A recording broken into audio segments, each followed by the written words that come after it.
So, dear student, I hope सभी मस्त होंगे, खुश होंगे. Today we will discuss about most important questions of class 10th CBSE. I am engineer Neeraj Sahu from मेसी coaching Chhindwara. सबसे पहले चैप्टर 1 पे हम लोग फोकस कर रहे हैं रियल नंबर सिस्टम में. पहला क्वेश्चन देखते हैं. The ratio of HCF to LCM of least composite number and least prime number. सबसे पहले दो कीवर्ड यहाँ पे हम लोग देख रहे हैं.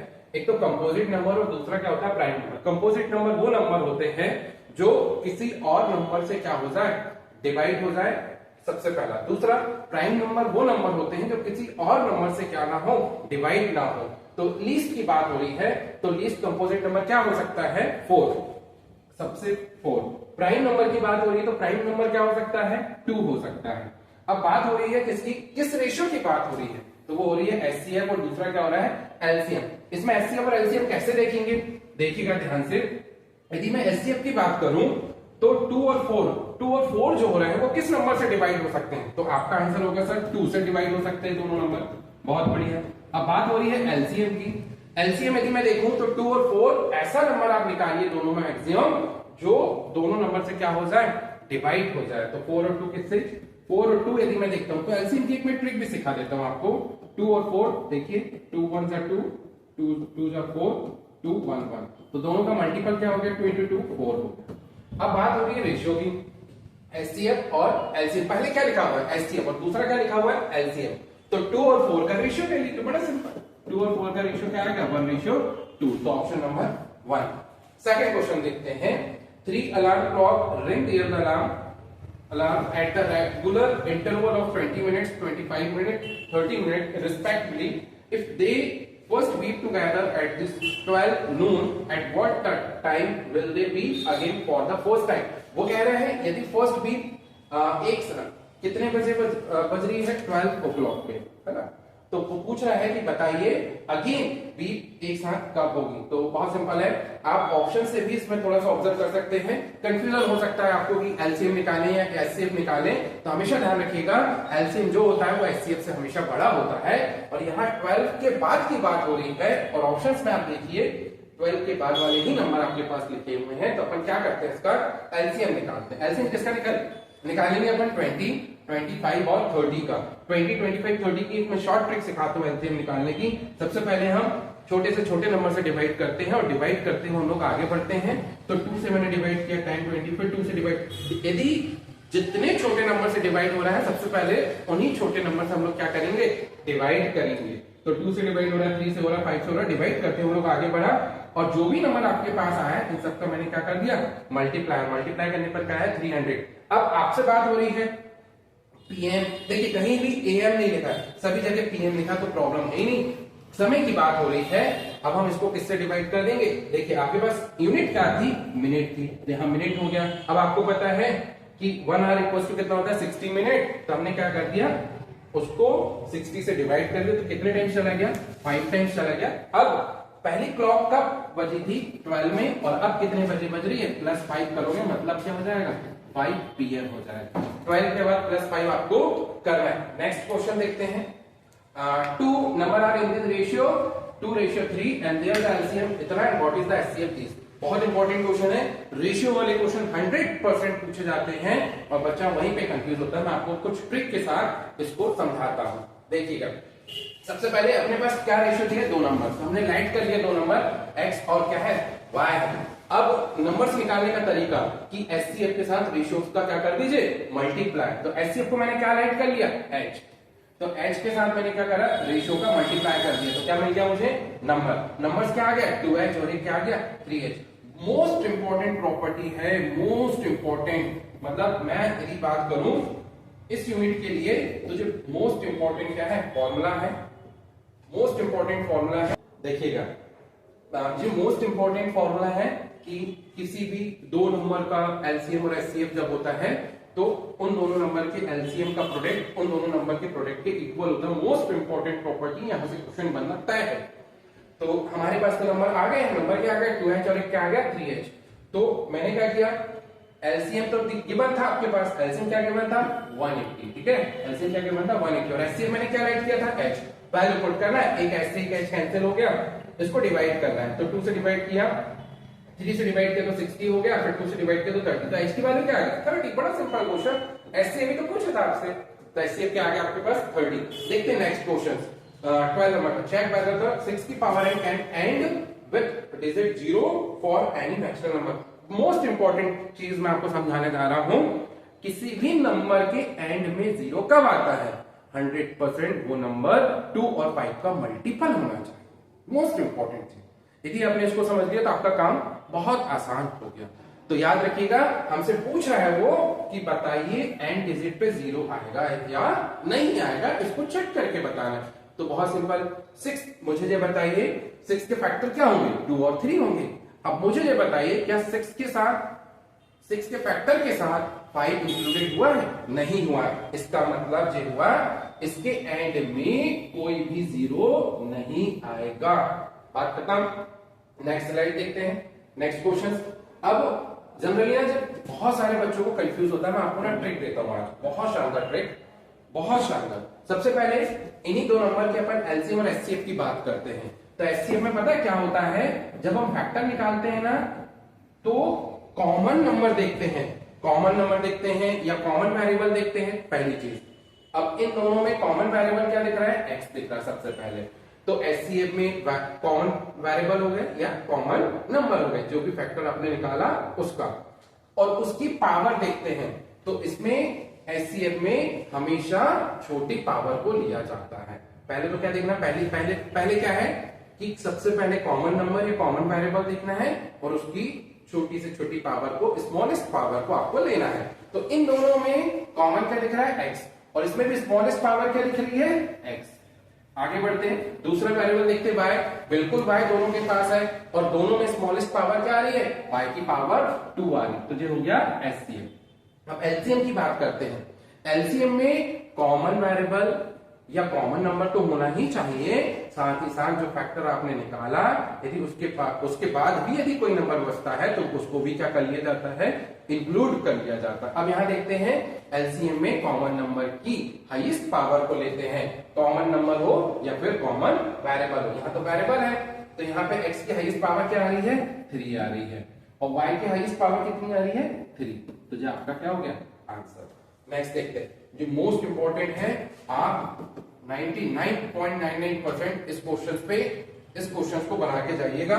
ये क्वेश्चन इंपॉर्टेंट है और इसकी मेथड, इसका कॉन्सेप्ट एक ही है। मैं कॉन्सेप्ट सिखा देता हूं। सबसे पहले जो भी नंबर आपके पास गिवन है इसको क्या करिए, रेशनल नंबर मान लीजिए। रेशनल नंबर माना आपने, तो रेशनल नंबर आपने क्या ले लिया, a/b ले लिया। ये रेशनल नंबर है।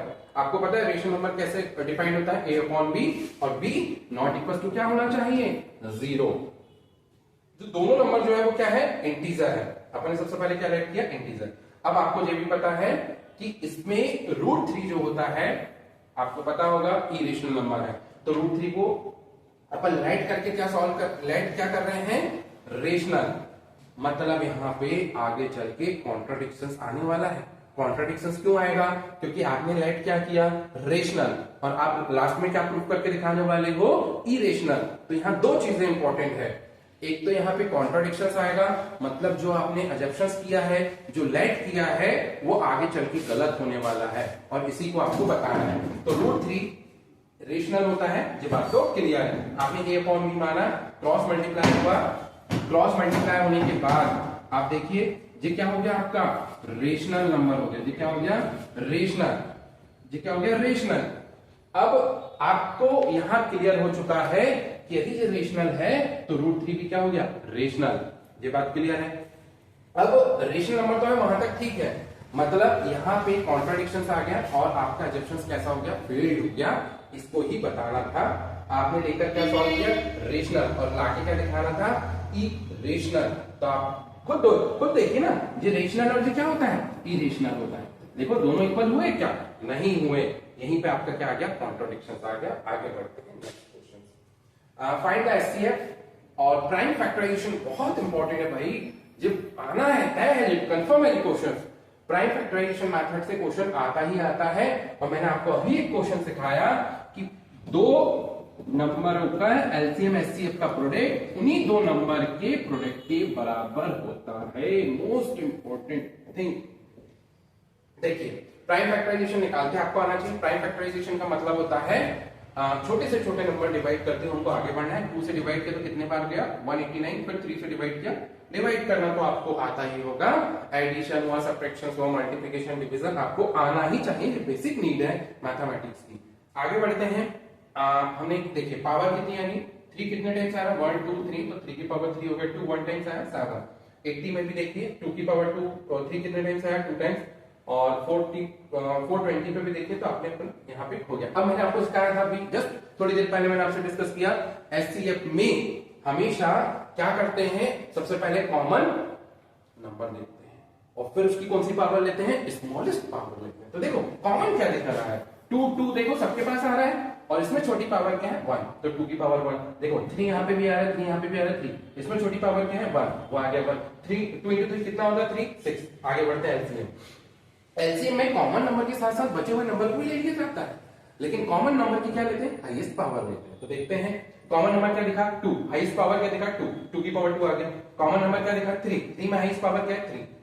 फिर बचा हुआ नंबर क्या है 5, 5 आ गया। बचा हुआ नंबर क्या है 7। आपस में 2 की पावर 2 कितना होता है 4, 3 की पावर कितना होता है 27, आपस में मल्टीप्लाई करके कितना है 320। अब इसने क्या पूछा, इसने पूछा कि बताओ एलसीएम और एचसीएफ को मल्टीप्लाई करने पर उन तीनों नंबर के मल्टीपल के बराबर होगा क्या, 100% होगा भाई साहब। आप करके देख लीजिएगा, 6 into 3 7 into equal to 378 into 180, 100% बराबर आएगा ही आएगा।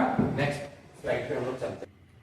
चलिए नेक्स्ट चैप्टर में हम लोग डिस्कस करेंगे, चैप्टर नंबर 2 पे हम लोग फोकस कर रहे हैं। हम लोग डिस्कस करते हैं चैप्टर 2 पॉलिनोमियल। पॉलिनोमियल लाइन का ही चैप्टर है, थोड़ा सा इसमें अपडेट हुआ है। देखते हैं क्या है पॉलिनोमियल। सबसे पहले पहला क्वेश्चन देखते हैं, zeros of this polynomial. Zeros किसको बोलते हैं, तो जीरोस बोला जाता है वेरिएबल्स की वैल्यू को क्या बोलते हैं, जीरोस बोलते हैं। अभी यहाँ पे वेरिएबल्स क्या दिख रहा है आपको, एक्स कैसे सॉल्व करते हैं। तो हम जो एक मेथड ले रहे हैं फैक्टराइजेशन मेथड, उसको मैं आपको डिफाइन करके दिखा दूं कैसे हम लोग उसको सॉल्व करेंगे। सबसे पहले यदि आप जो देखोगे तो क्वाड्रेटिक इक्वेशन है, क्वाड्रेटिक इक्वेशन क्या होती है, ax square plus bx plus c बराबर क्या होता है 0। सबसे पहले जो आपको x स्क्वायर का कोएफिशिएंट दिख रहा है और जो कांस्टेंट टर्म c दिख रही है, तो इन दोनों का आपस में क्या करते हैं हम लोग, सबसे पहले मल्टीप्लाई करते हैं। तो सबसे पहले 3 और 4 का मल्टीप्लाई हुआ तो क्या जाएगा 12, 12 को साइड कर लीजिए। इसके बाद 12 के फैक्टर डिफाइन करते हैं। 12 के फैक्टर यदि आप ध्यान से देखोगे तो 12 को डिफाइन करोगे तो 2 6 3 2 2 1 कुछ इस टाइप से अपन यहाँ पे कर सकते हैं। इसको फिर से 2 से डिवाइड किया 3 3, तो 12 के फैक्टर क्या निकल कर आएगा 2 2 3 3, लेकिन ये हमारे किसी काम का नहीं। क्यों, क्योंकि मिडिल टर्म को देखा जाता है, इसी को बोलते हैं स्प्लिटिंग मेथड। मिडिल टर्म को ब्रेक करना होता है, मोस्ट इंपॉर्टेंट केस यहाँ पे है स्प्लिटिंग मेथड। तो जो 11 जो है इसको स्प्लिट करना है 2 वैल्यू पे, और उन दोनों वैल्यू को मल्टीप्लाई करने पे क्या है 12 आना चाहिए। और 12 के साथ साथ क्या दिख रहा है आपको माइनस, तो -12 आना चाहिए, ये बात आप ध्यान रखिए। तो 12 और 1 पे ही ब्रेक होगा, क्योंकि 12 और 1 का डिफरेंस कितना होता है 1 होता है। तो 12 और 1 पे ब्रेक हुआ, यहाँ से कॉमन क्या निकला 3x कॉमन निकल गया, और यहाँ से कॉमन क्या निकला -1। क्यों, क्योंकि दोनों टर्म कैसी आनी चाहिए, सेम होनी चाहिए। x प्लस 4 और यहाँ पे भी क्या होना चाहिए x प्लस 4, तब जाके जो दोनों कॉमन निकलेंगे। तो बचा क्या 3x और यहाँ पे क्या बचा -1। x प्लस 4 और 3x -1, जे दोनों को मैं क्या करूंगा अलग अलग लेकर 0 के इक्वल लूंगा, क्योंकि आपको पता है पॉलिनोमियल निकल कर आया है, ये पॉलिनोमियल है, ये क्या निकल कर आया है पॉलिनोमियल। याद रखिएगा ये क्या है आपका पॉलिनोमियल। क्या है पॉलिनोमियल, x प्लस 4 और क्या है 3x -1 इक्वल टू 0। तो x की वैल्यू क्या आ गई -4 और यहाँ पे क्या आ गई 1/2। अब ऑप्शन नंबर क्या आ रहा है इसमें -4 और 1/3, ऑप्शन नंबर 3। मैं आपको बताऊं इन क्वेश्चन में ज्यादा टाइम नहीं देना, आपको क्या करना है ऑप्शंस को पुट करना है इक्वेशंस पे और उसको इक्वल टू क्या लाना है 0 लाना, बस बात खत्म। आगे देखते हैं, जो आपके पास ग्राफ है।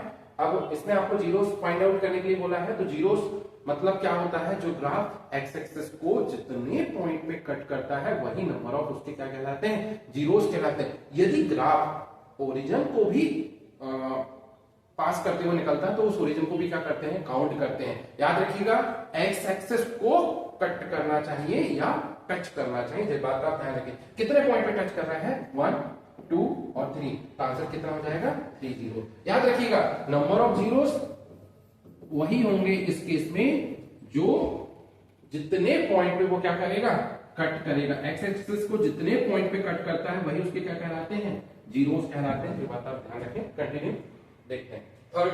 इसके बाद if the one of the zeros of the quadratic polynomial is इतना, मतलब एक जीरोस गिवन है और वो क्या है 2। हम जनरली जीरोस क्या लेते हैं क्वाड्रेटिक में, पहले तो मैं आपको बता देता हूं कि क्वाड्रेटिक इक्वेशंस कैसे लेते हैं, ax² plus bx plus c equals to 0, और इसके जीरोस को हम लोग क्या डिफाइन करते हैं, अल्फा और बीटा। इसमें मैं पूरा डिफाइन करके दिखा देता हूं, जो जो आपके काम की चीजें हैं। सम ऑफ जीरोस क्या होता है, sum of zeros alpha plus beta, उसको क्या लिखते हैं माइनस बी अपॉन ए। और प्रोडक्ट ऑफ जीरोस क्या होता है, प्रोडक्ट ऑफ जीरोस मतलब product of zeros alpha into beta बराबर क्या होता है c अपॉन ए। यदि आप ध्यान से देखोगे तो b क्या है, b x का कोफिशिएंट है, a क्या है x स्क्वायर का कोफिशिएंट, और c क्या है कांस्टेंट टर्म है। आगे देखते हैं, इसमें बोला है वन ऑफ द जीरोस, मतलब एक जीरोस आपके पास गिवन था। और मैंने क्या बोला आपको, जीरोस का मतलब क्या होता है, वेरिएबल्स की वैल्यू। इसका मतलब ये हुआ x की वैल्यू क्या पुट करूंगा मैं 2, और मुझे क्या मिल जाएगा a की वैल्यू। देखते हैं x² plus 3x plus k बराबर 0, x की वैल्यू को क्या पुट कर दें 2, 2 का square plus 3 into 2 plus k बराबर 0, 4 6 प्लस 10 मतलब k बराबर वैल्यू क्या आ माइनस 10 आ गई, माइनस 10 ऑप्शन नंबर बी। बहुत कम समय देना है, आगे बढ़ते हैं। इफ द अल्फा और beta zeros of the polynomial इतना, इसकी वैल्यू आपको डिफाइन करनी। तो जस्ट मैंने अभी आपको बताया सबसे पहले इसका एलसीएम लेते हैं। तो एलसीएम क्या आ गया आपके पास, अल्फा इंटू बीटा, तो यहाँ पे क्या मिलेगा alpha plus beta. Alpha plus beta की वैल्यू क्या है माइनस बी अपॉन ए, और अल्फा इंटू बीटा की वैल्यू क्या होती है सी अपॉन ए। बहुत इंपॉर्टेंट चीज है, इंपॉर्टेंट है, इस पे आपको फोकस करना है, बहुत इंपॉर्टेंट चीज है। आपको जो वैल्यूज डायरेक्ट याद रखनी है, अल्फा इंटू बीटा, बी से B cancel, minus B upon सी।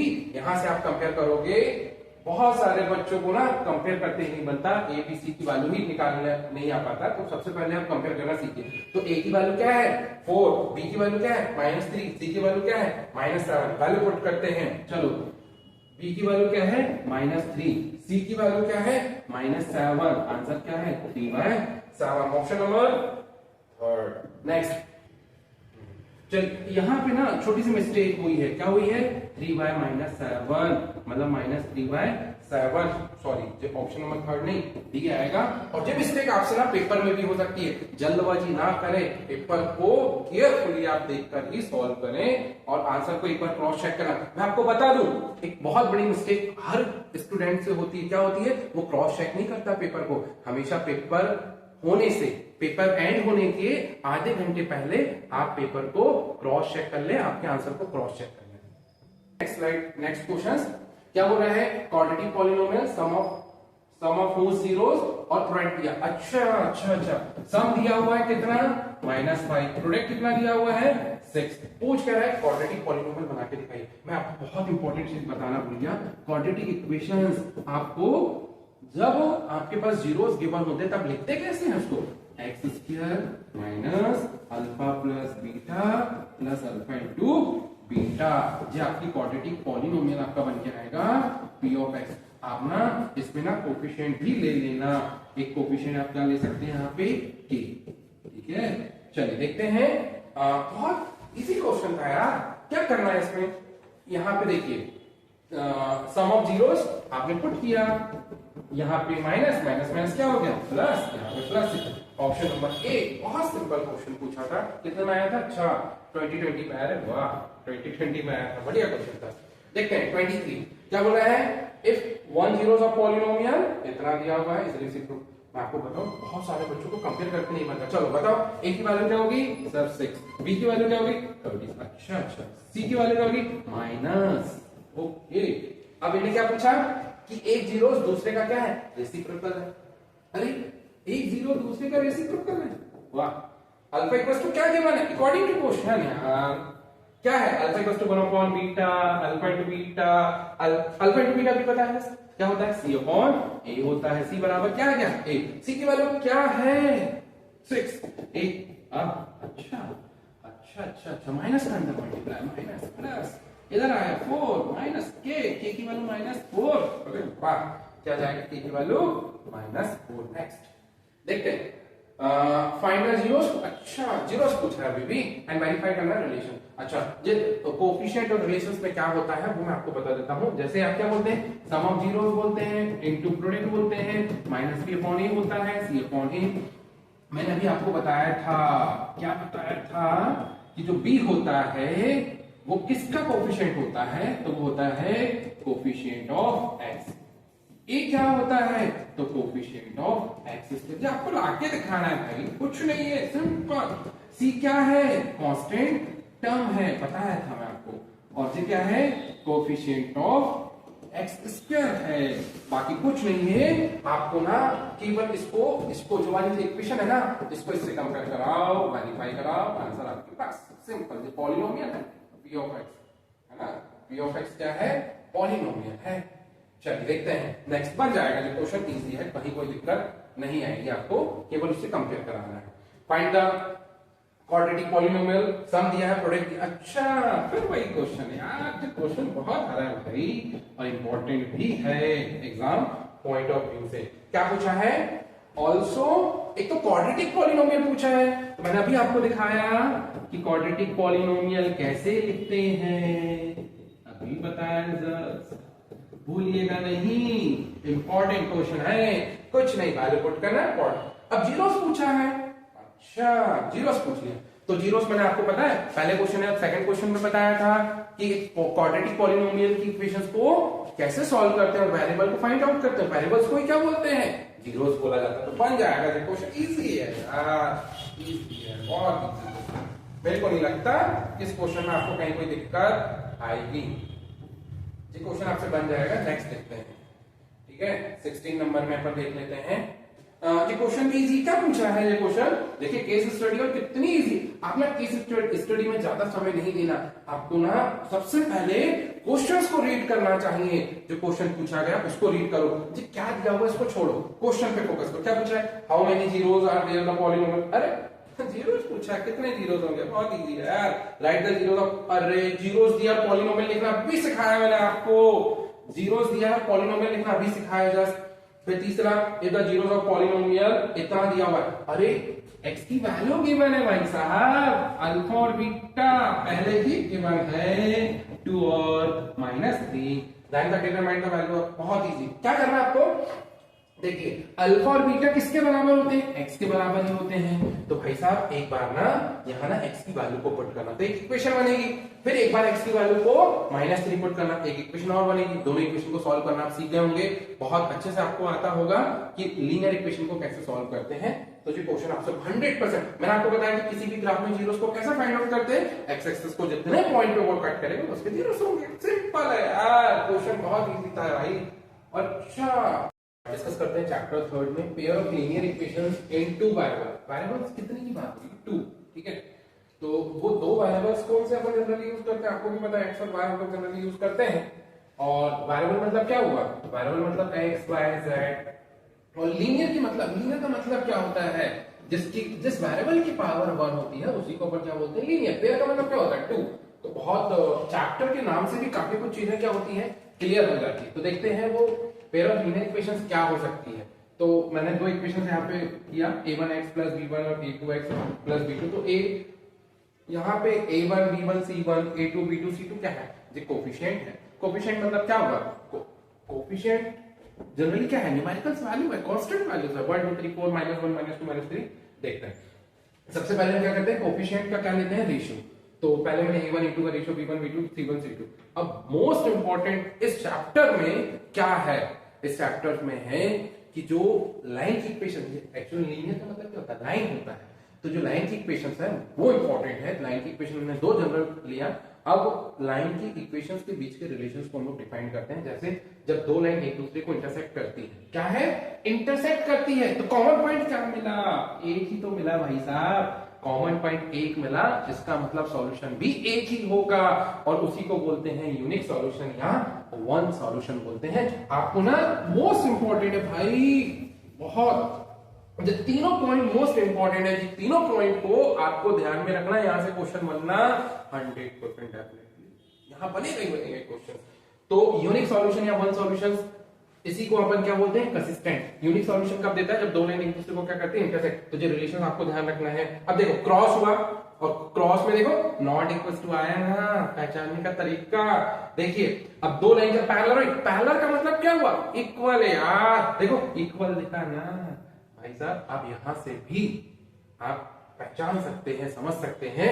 और आप जो बताइए, जब दो लाइन पैरेलल होगी तो किसी एक पॉइंट पे मिलेगी क्या जाकर, नहीं मिलेगी ना, नहीं मिलेगी मतलब क्या हुआ, नो सॉल्यूशन हुआ। इसी को बोलते हैं इनकंसिस्टेंट। आपको हर तरीके से याद रखना है। तीसरा, जब दो लाइन एक दूसरे पर ओवरलैप होती है, इसी को क्या बोलते हैं, कोइंसिडेंट बोला जाता है। मतलब ओवरलैप का मतलब हुआ बहुत सारे कॉमन पॉइंट मिल सकते, देखिए बहुत सारे, इनफाइनाइट, ये देखिए बहुत सारे कॉमन पॉइंट मिल सकते हैं। मतलब जब लाइन एक दूसरे पर ओवरलैप होती है तो एक से ज्यादा कॉमन पॉइंट आपको मिलेंगे, और जितने कॉमन पॉइंट मिलते हैं उतने ही सॉल्यूशन लिखता है। इसलिए तो यहाँ पे क्या लिखा है, infinite many solution. Infinite many solution में तीनों क्या होते हैं, इक्वल होते हैं, आपको ध्यान रखना। अब चलते हैं क्वेश्चन नंबर फर्स्ट में। आपको सबसे पहले कंपेयर करना सीखना है। जो भी लीनियर इक्वेशंस गिवन होगी, इन दो इक्वेशंस उसको क्या करना है, कंपेयर करना है और कोफिशिएंट की वैल्यू निकालना है। तो देखिए a1 की वैल्यू 3, b1 की वैल्यू -1, c1 की 8, a2 की वैल्यू 3, b1 की वैल्यू -1। अरे भाई 24 इधर उठ के आएगा तो माइनस होगा ना, तो c1 कितना हो गया, c2 कितना हो गया, -20। मैंने रेशियो निकाला तो 1 1 और एक क्या मिला, -1/3, मतलब ये दोनों इक्वल हुए। अरे दोनों इक्वल हुए भाई, पहला और दूसरा इक्वल हुआ, मतलब देखिए ना दो लाइन पैरेलल हुई कि नहीं, ऑप्शन नंबर डी। नेक्स्ट, यहां पे कंपेयर किया, इन्हें पहले ही बोल चुका है आपसे, नो सॉल्यूशन। नो सॉल्यूशन कहां मिलता है, जब पैरेलल लाइन होती है। पैरेलल लाइन का मतलब क्या हुआ, a1/a2 b1/b2। आपको ध्यान रखना है, कुछ नहीं, कोफिशिएंट की वैल्यू रखनी है। k की वैल्यू क्या आ गई यहाँ पे, बड़ा सिंपल क्वेश्चन था यार। देखो कहां पूछा, 20 20 23। बाप रे, देखो 23 कितना यार, लेटेस्ट क्वेश्चन है भाई। हम लोग लेटेस्ट क्वेश्चन पे, हम लोग अपडेट क्वेश्चन पे डिस्कस कर रहे हैं। इससे बेटर और क्या हो सकता है। इनफाइनाइट माइनस इनफाइनाइट कौन देता है, इनफाइनाइट मतलब क्या हुआ, जब दो लाइन एक दूसरे पर क्या होती है, ओवरलैप होती है। ओवरलैप पे क्या होता है, तो सबसे पहले तो आपको कंपेयर करना सीखना है, a1 a2 b1 b2 c1 c2 की वैल्यू निकालना है कंपेयर करके। और इनफाइनाइट में तीनों क्या होते हैं, इक्वल होते हैं भाई साहब। कुछ नहीं करना, क्रॉस मल्टीप्लाई करके वैल्यू निकाली। मैथमेटिकल कैलकुलेशन आना चाहिए, एंड इंपॉर्टेंट वही तो है। क्या रखा है बताओ मैथ्स में, यही तो है, एडिशन सब्ट्रैक्शन डिवीजन में। और पता है आपको, बहुत सारे बच्चों को यही नहीं आता। चलिए देखते हैं क्या बोला है, solve the following layer of equation. Graphically बोल दिया भाई, बच्चे टाइप क्वेश्चन पूछ रहा है यार। ग्राफिकल कहां लगा आपने, 9th में पढ़ेगा, कितना इजी क्वेश्चन है। देखिए दो इक्वेशन को सॉल्व करने के बाद आप क्या करिएगा, ग्राफ कैसे बनाते हैं यार, ये सिखाऊंगा आपको। ग्राफ आना चाहिए, जो एक्स एक्सिस होता है, जो वाई एक्सिस होता है। आप पहले इक्वेशंस लोगे ना, तो एक्स की ना डिफरेंट डिफरेंट वैल्यू पुट करना, वाई की डिफरेंट डिफरेंट वैल्यू मिलेगी। मैं आपको एक ट्रिक देता हूं, हमेशा ना एक्स की वैल्यू को एक बार 0 रखो, एक बार वाई की वैल्यू को 0 रखो, तो और आसान हो जाएगा।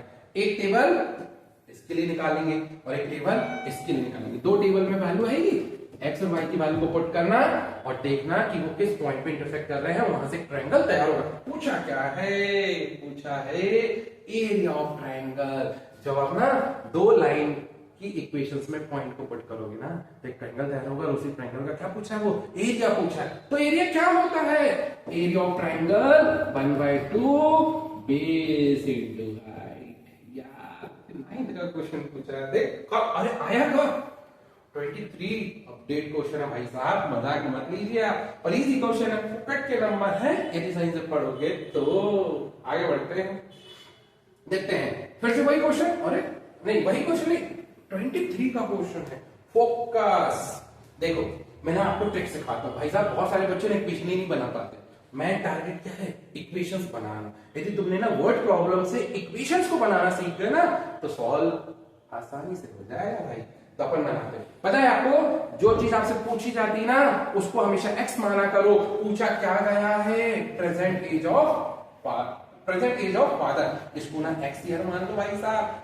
अब इसको एक्स माना तो दूसरे को वाई मानना पड़ेगा, क्यों, क्योंकि आपको लीनियर इक्वेशन बनानी है, वो भी कितने वेरिएबल की, तो वेरिएबल की। चलो देखते हैं, मैं आपको ना इक्वेशन बनाना सिखाता हूं, बहुत इंपॉर्टेंट। देखो सबसे पहले तो अपन ने क्या ऐड कर लिया कि प्रेजेंट एज ऑफ फादर कितनी है, एक्स। ओके चलो नेक्स्ट देखते हैं। अब आप ना फुल स्टॉप जहां मिलता है ना वहां रुकना, देखो पढ़ते हैं, present age of father is, अरे भाई साहब पता है इज कितने काम का है, यही तो इक्वल बनाता है, एज का मतलब तो इक्वल होता है भाई साहब, present age of father is, age का मतलब क्या होगा इक्वल, ट्वाइस का मतलब क्या होता है to the sum of age of his two children, तो आप ना सम इसको इसको इसको इसको फोकस करना, सम एज ऑफ टू चिल्ड्रन को अपन बाहर मान लेते हैं ना यार, वाई इयर्स मान लेते हैं इसको क्या मान लेते हैं, लाइट कर लेते हैं इसको वाई इयर्स, क्यों, क्योंकि दो चिल्ड्रंस की एज की बात कर रहे हैं तो अपन उसको वाई मान लेते हैं। तो क्या बनी इक्वेशन, इसको आपने क्या माना था x, तो x बराबर क्या हो गया 2y, छोड़ दीजिए अकॉर्डिंग टू क्वेश्चन, भाई साहब आपको given to find to given according to question आपको लिखना है, एग्जाम में यहां से भी नंबर आपको मिलते हैं, मजाक पे नहीं लेना। अच्छा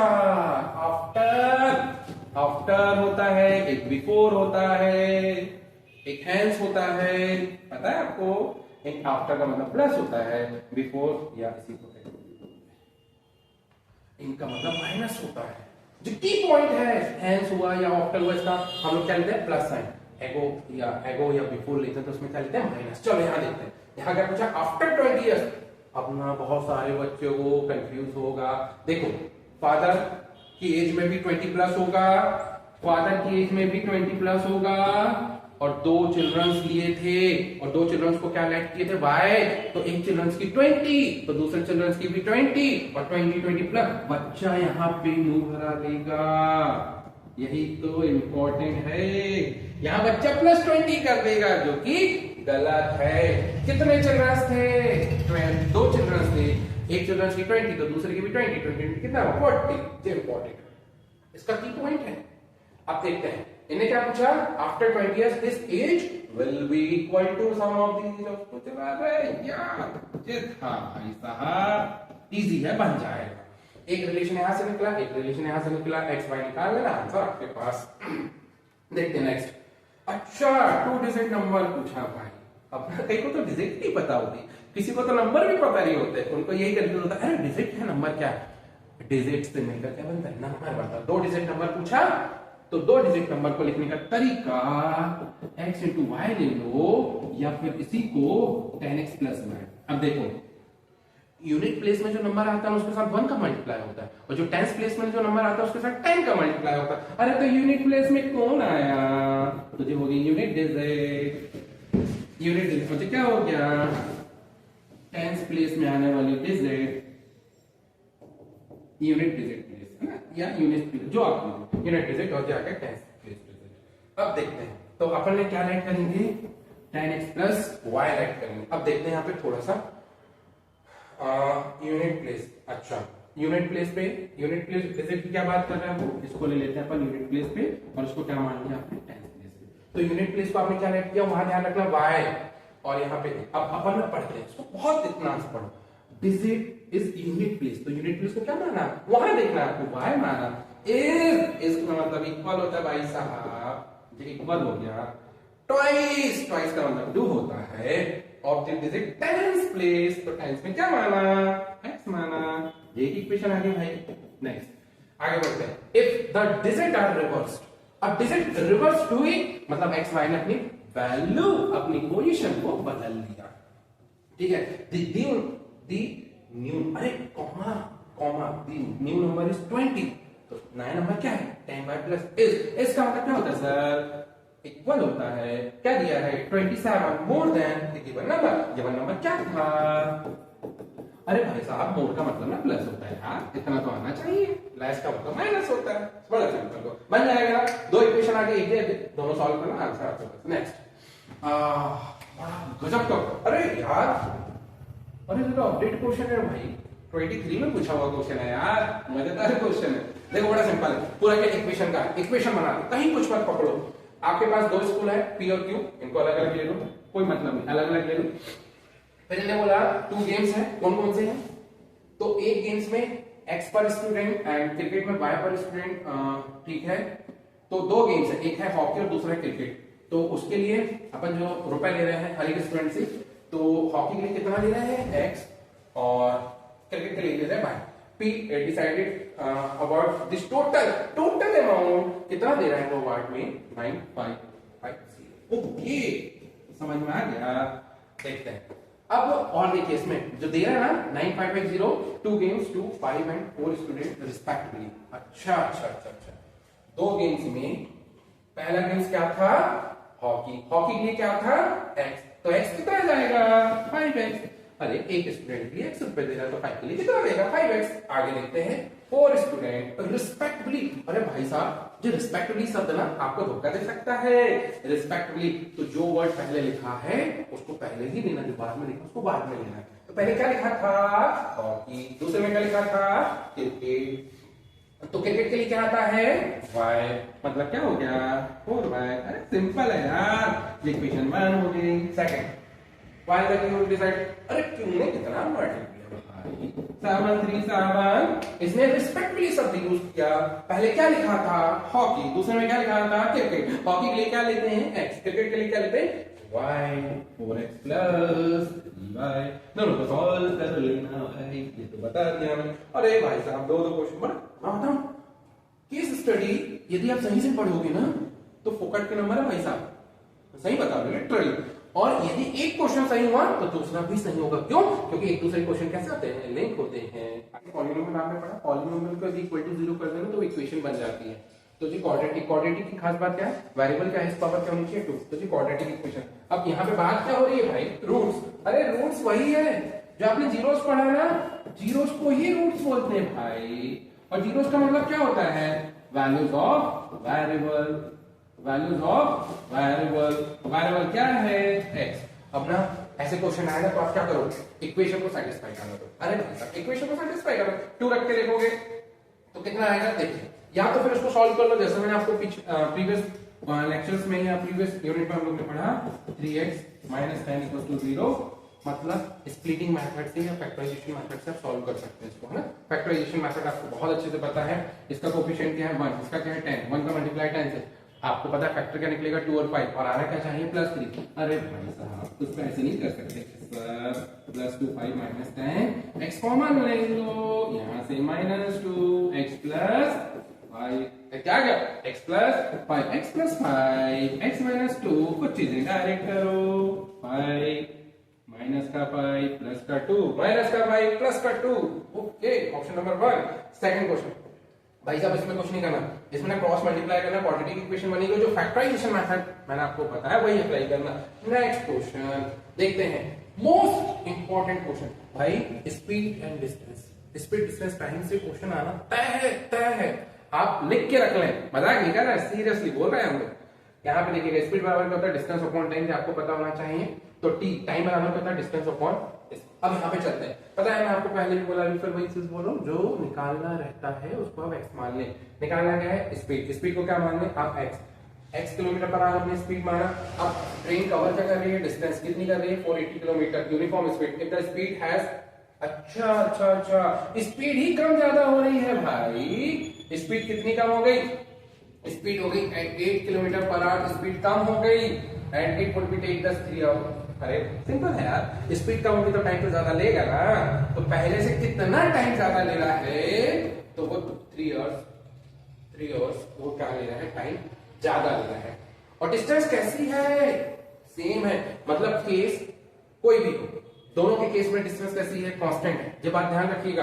अब कितना टाइम ज्यादा ले रहा है, वो 3। कौन ले रहा है, जब वो स्पीड को क्या करता है कम, किससे, पहले से।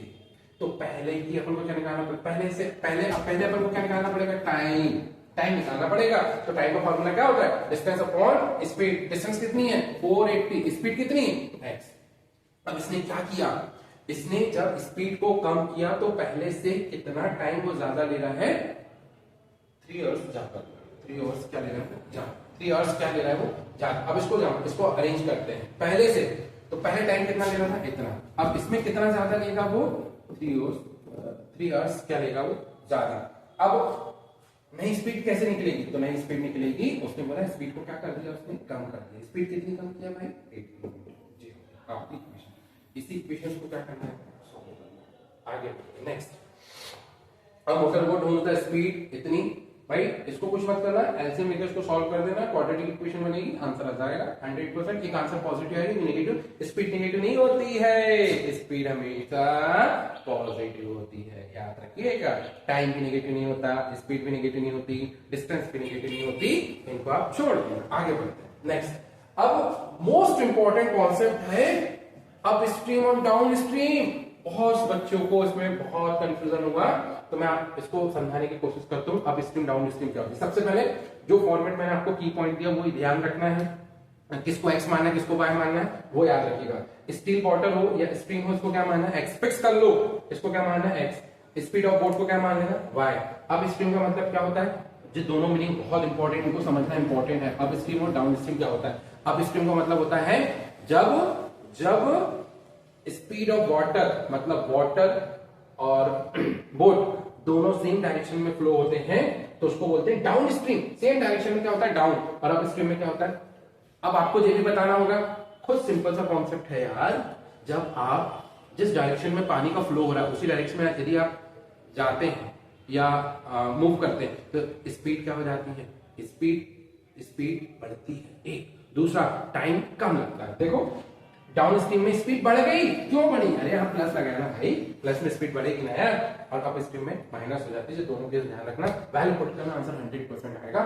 ये बात ध्यान रखिएगा। एक्स वाई मैंने किसको राइट किया, और अप स्ट्रीम का फॉर्मूला एक्स माइनस वाई होता है, डाउन स्ट्रीम का formula x plus y. Chapter number 4 पर डिस्कस करते हैं क्वाड्रेटिक इक्वेशंस में। क्वाड्रेटिक पॉलिनोमियल आपने पढ़ चुका है। यदि क्वाड्रेटिक पॉलिनोमियल्स को इक्वल टू 0 ले लेते हैं तो वो क्या बन जाती है इक्वेशंस। क्वाड्रेटिक का मतलब क्या होता है, जिस वेरिएबल की हाईएस्ट पावर क्या 2 हो, तो ये उसकी जनरलाइज इक्वेशंस है जो आपको ध्यान रखनी है। रूट्स का मतलब ही क्या होता है जीरोस, और जीरोस किसको बोलते हैं, वेरिएबल्स की वैल्यू को जीरोस कहा जाता है।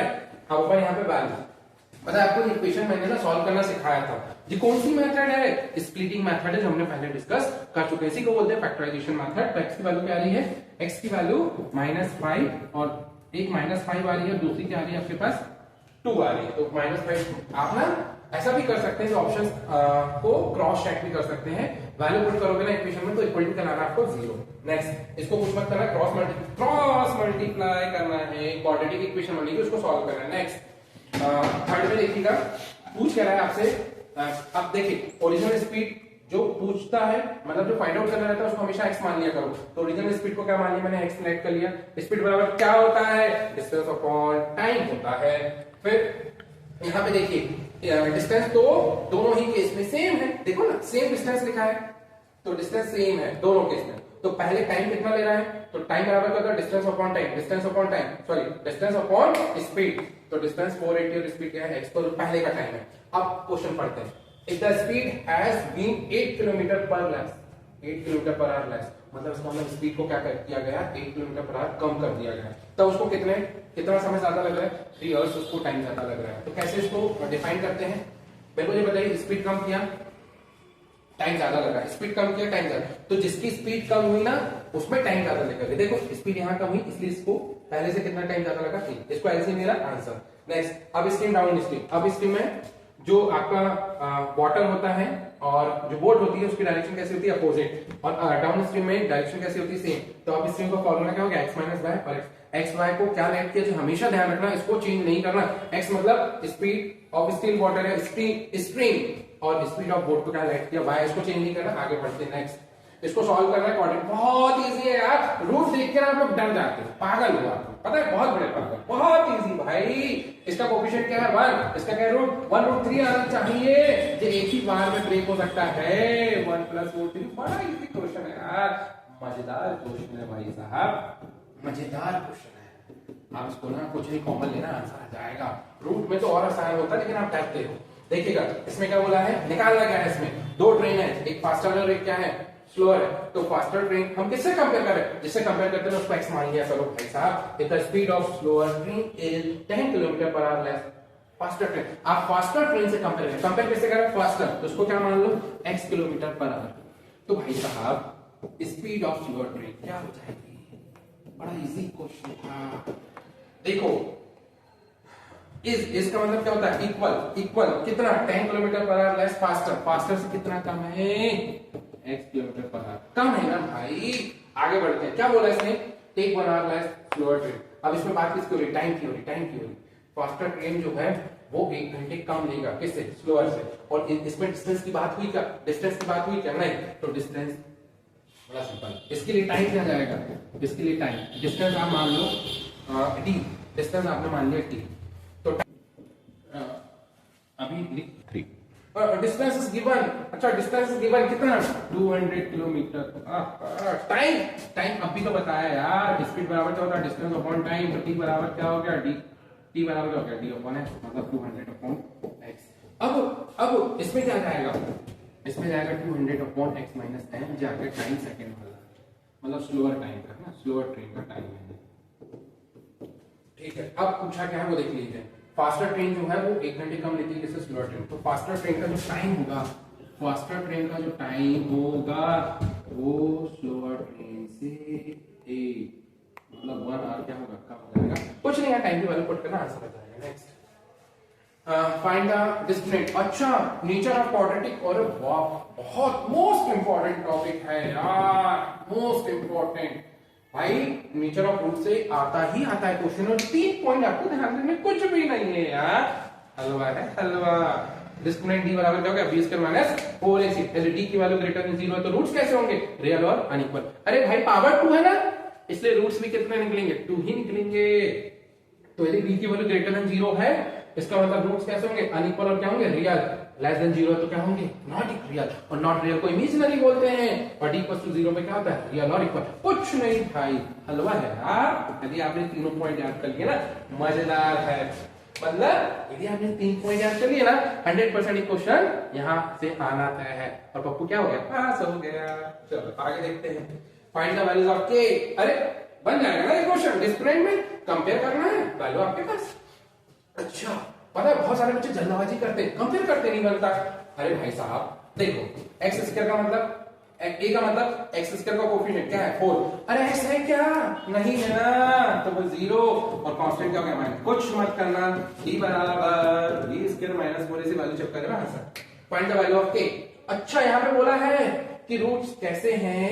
रेसिप्रोकल है। अच्छा क्वेश्चन यार, मजेदार क्वेश्चन। ये तो ना उसका आ गया भैया, क्वाड्रेटिक पीछे भी पढ़े ना अपन, उसका है जीरोस पॉलिनोमियल। अच्छा, रूट्स जनरली अपन क्या लेते हैं? अल्फा और बीटा, इसी को तो जीरोस भी बोलते हैं। रेसिप्रोकल है मतलब अल्फा बराबर क्या? अबे पुराना क्वेश्चन है, c अपॉन a बराबर 1, c बराबर 1, कंपेयर करना, वैल्यू रखना, आंसर। ओ आ भी गया क्या आंसर? अच्छा, c बराबर 1, अरे आंसर ठीक। आगे बढ़ते हैं। नेक्स्ट क्या हो रहा है? if -5 1 is the root of quad। अरे रूट्स का मतलब ही तो x की वैल्यू होती है, तो x की वैल्यू क्या गिवन है? -5। कुछ मत करना, यहाँ पुट करना जो क्वाड्रेटिक इक्वेशन गिवन है ना, इसमें पुट करना तो p निकल के आ जाएगा। अच्छा, p की वैल्यू इसमें डाल देना और x की वैल्यू भी, तो क्या निकल के आ जाएगा? k। आसान है हलवा। आगे देखते हैं। ये the roots of this quadratic polynomial, इसको कंपेयर करना, कंपेयर करते नहीं बनता है यार तुम लोगों से। इसको ऐसा मान लो, ठीक है, इससे कंपेयर कराओ, आसान होगा, इससे कंपेयर कराओ। इसको c1 ले लो, क्योंकि कंफ्यूज हो सकते हो आप a और b में। तो a1 की वैल्यू क्या आ गई? a minus b। b1 की वैल्यू क्या आ गई? b minus c। c1 की वैल्यू क्या आ गई? अरे c माइनस a। और इक्वल रूट्स कैसे हैं? If the roots of this quadratic equation are equal, आपको मैंने नीचे पढ़ाया था, रूट्स जब इक्वल होते हैं तो d बराबर क्या हो जाता है? 0। आसान क्वेश्चन है, बन जाएगा आपसे। और प्रूफ दैट बोला, अरे कर लोगे भाई, जब आप वैल्यू पुट करोगे ना, आंसर खुद हो जाएगा। चलिए देखते हैं नेक्स्ट टर्म। ओके, हम चैप्टर नंबर 5 में पहुंच गए हैं, एपी हलवा। मैं सही बता रहा हूँ, अरिथमेटिक प्रोग्रेशन बहुत इजी चैप्टर्स है, मजा आता है जब इसके साथ खेलोगे ना, मजा आ जाएगा। देखिए अरिथमेटिक प्रोग्रेशन में क्या इंपॉर्टेंट है? हम जो वैल्यूज गिवन है ना, उसके बीच में डिफरेंस देखते हैं। डिफरेंस कैसा होना चाहिए? कॉमन। आपको पता होना चाहिए डिफरेंस कैसे होता है? कॉमन। अब डिफरेंस निकालते कैसे? जैसे एपी की जनरल टर्म जनरली हम लिखते हैं ए है, a प्लस बी है, a प्लस 2d है, लास्ट टर्म क्या चली जाती है? a plus n minus 1 into D. तो इसको बोलते हैं फर्स्ट टर्म। भाई क्या बोलते हैं इसको? First term. इसको जनरली a1 बोलते हैं, इसको a2 बोलते हैं, a3 और जहां तक चला जाए इसको an। भैया nth टर्म को ही तो लास्ट टर्म बोलते हैं, nth टर्म को ही क्या बोलते हैं? Last term. इसका formula a plus n minus 1 into D. A D क्या है? डी कॉमन डिफरेंस है। n क्या है? नंबर ऑफ टर्म है। क्या है, नंबर ऑफ टर्म, कुछ नहीं। ये फॉर्मूला इंपॉर्टेंट है, यही फॉर्मूला इंपॉर्टेंट है। और फिर एक आता है सम का formula, sum of n term, sum of n term. तो ये होता है n by 2 2a plus n minus 1 into d। ऐसे ही इसी फॉर्मूले को हम ऐसा भी लिख सकते हैं, आपको कुछ नहीं, पूरा खेल फॉर्मूले का है भाई साहब। देखते हैं, कुछ नहीं, इसमें पूछा नेक्स्ट टर्म क्या होगी। अरे आप डिफरेंस देखो ना यार, इसमें से इसको सब्ट्रैक्ट करो, फिर इसमें से इसको सब्ट्रैक्ट करो, कुछ नहीं देखना, इसमें डिफरेंस देखना है आपको। रूट्स कैलकुलेट करते बनना चाहिए। जैसे 24 है, अरे भाई साहब 24 है ना यार, तो इसको 4 into 6 पे अपन ब्रेक करते तो क्या जाएगा, 2√6 आ जाएगा। अरे भाई इसका मतलब क्या है, 2√6, इसका मतलब क्या है, इसका मतलब 3√6। यदि आप देखोगे तो डिफरेंस कितना कहा रहे हैं, √6। तो आगे वाला क्या मिलेगा, 4√6। क्या मिलेगा, 4√6। और 4 का मतलब क्या होता है, 16 हुआ। 16 into 6 कर लेना तो क्या मिलेगा आपको, 96। नेक्स्ट आगे बढ़ते हैं। ये दे रहा है 3 कॉन्सेक्यूटिव टर्म है एपी में, कुछ मत करो भाई, डिफरेंस ले लो, आंसर आ जाएगा, 100% आंसर आएगा। इनके बीच का डिफरेंस निकालना, इनके और दोनों को बराबर करना, एक्स की वैल्यू मिल जाएगी। नेक्स्ट विच टर्म, अरे जो मोस्ट इंपॉर्टेंट शब्द है विच टर्म का मतलब ही तो एन होता है, पता है, विच टर्म का मतलब एन होता है। और पता है इज मतलब जो पूछ रहा है कि लास्ट टर्म जो आ रही ना 49/2 जो किस नंबर ऑफ टर्म में आ रही, जो लास्ट टर्म है, ये क्या है, लास्ट टर्म। ए क्या है, 11, डी क्या है, यहां से निकाल लेना है, इतना नहीं कर पा रहे हो, सब्ट्रैक्ट करना है भाई साहब, कर लेना, माइनस माइनस प्लस होता है, तो आपको पता होगा।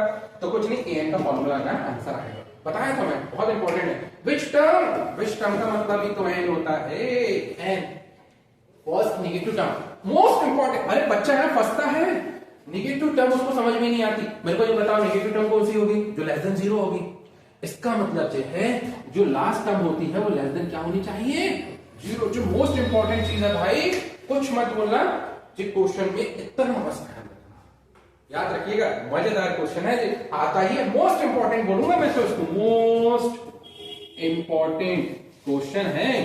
तो जब भी नेगेटिव टर्म पूछे तो an लेस देन 0, an का फॉर्मूला आपको पता है, वैल्यू पुट करना, आंसर आपके पास।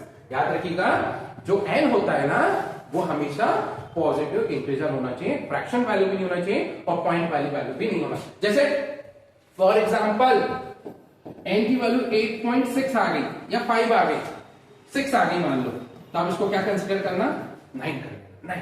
क्यों, क्योंकि 5 से बड़ी वैल्यू पे पॉइंट की वैल्यू थी, 5 से बड़ी वैल्यू है तो उसको 9। ये आप ध्यान रखिएगा, एक एग्जांपल मैं आपको बता दूंगा, थोड़ा सा ध्यान रखना, n की वैल्यू हमेशा पॉजिटिव इंटीजर होनी चाहिए। Next, the sum of the 4 consecutive AP the ratio. Important question है, जब आपसे प्रोडक्ट पूछता है ना एपी में, बहुत इंपॉर्टेंट, बहुत। जब एपी में आपसे प्रोडक्ट पूछता है ना तो 3, जैसे एपी में 3 टर्म पूछा, मान लो 3 टर्म्स को एपी में क्या लिखते हैं, 4 टर्म्स को एपी में क्या लिखते हैं, कब के केस में, जब प्रोडक्ट पूछता है। 5 टर्म को क्या लिखते हैं, प्रोडक्ट। तो थर्ड टर्म को लिखने का तरीका a minus D, a plus D. 4 term को लिखने का तरीका a minus 3d, a minus D, a plus D, a plus 3d। 5 term को लिखने का तरीका a minus 4d, a minus 2d।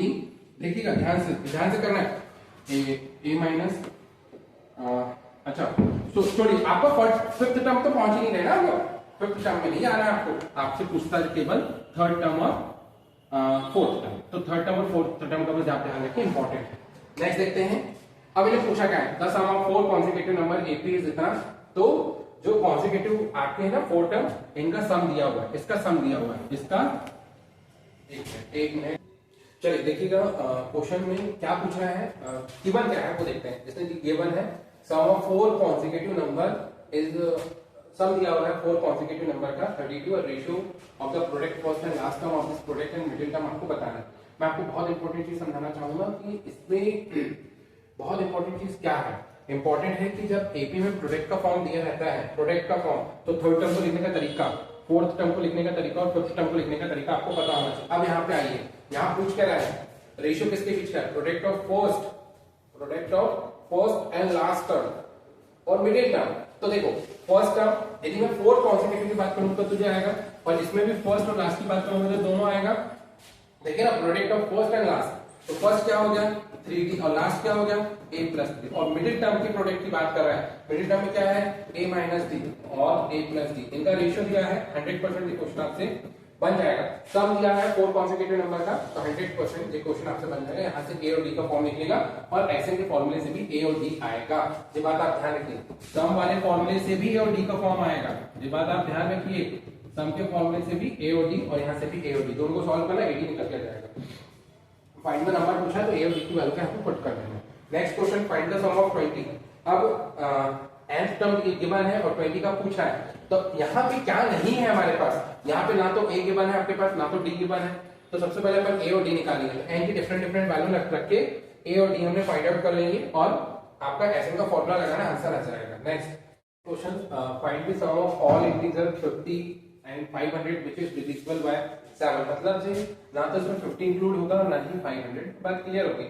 तो 50 के जस्ट बाद कौन सा नंबर आएगा जो 7 से डिविजिबल होगा, तो आपको 7 की टेबल पता है तो 56 आएगा। फिर इसमें पता है क्या करिए आप, +7 आप आगे करते चले जाइए, आपको एक सीरीज यहाँ पे मिल जाएगी, 7 में ऐड करोगे तो 70 हो जाएगा। और ऐसे आपको सॉल्व कहा जा रहा है। 500 से पहले वाला नंबर निकालने का तरीका क्या होगा, 7 से डिवाइड के रिमाइंडर कितना बचा, 3 को कम कर दो तो लास्ट वाला नंबर जो जाएगा वो जाएगा 497। निकालने का एक ही तरीका बहुत अच्छा। अब बिल्कुल आप इसको किसी भी तरीके की कोई प्रॉब्लम नहीं आएगी। अब आपको क्या निकालना है, सबसे पहले n/2, आपको फॉर्मूला पता है, लास्ट टर्म पता है आपको, a प्लस n, ये हो गई फर्स्ट टर्म, ये हो गया लास्ट टर्म, और d क्या हो गया यहाँ पे, d हो गया 7। लेकिन n पता है क्या आपको, नहीं पता, तो n निकालने के क्या फॉर्मूला यूज करोगे, a plus n minus 1 into d, यहाँ से n निकालना और n को यहाँ पे पुट कर देना। Next question, in AP is the sum of first and term. First of, देखो ये वर्ड बहुत इंपॉर्टेंट है, सम SN की वैल्यू दी है, n की डिफरेंट डिफरेंट वैल्यू पुट करना है। S1 का मतलब फर्स्ट टर्म ही होगा,